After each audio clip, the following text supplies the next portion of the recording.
আশা করি সবাই ভালো আছেন। আজকে আমাদের কাছে একটা ডেল ল্যাপটপের মাদারবোর্ড আসছে। এটার মডেল হলো LAB843P, র্যাপ ভার্সন হলো 1.0। তো এই মাদারবোর্ডটি মূলত কি সমস্যা আমরা আপনাদেরকে দেখাইতেছি।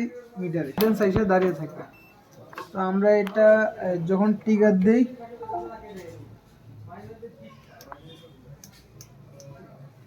আটা এসে এটা স্থির হয়ে যায়। আর এখানে আপনারা দেখতে পাচ্ছেন এই যে বাতি জ্বলে, ইম্পিডেন্স মাত্র 8 দেখায়, বাট আবারও ক্ষেত্রে 20-22 আসে।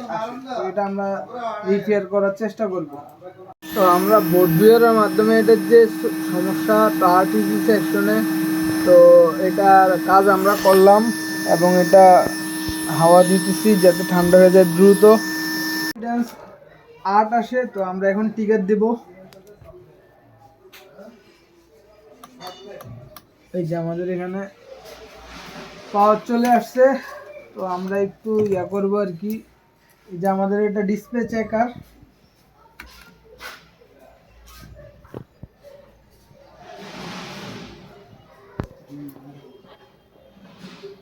তো আমাদের এখানে এই যে বাতি জ্বলতেছে। তো আমরা এখন এটা অ্যাসেম্বলিং করে দেখাবো। তো আমাদের ডিসপ্লেটি চলে আসছে। যাদের সমস্যা আমাদের সাথে যোগাযোগ করবেন। আল্লাহ হাফেজ।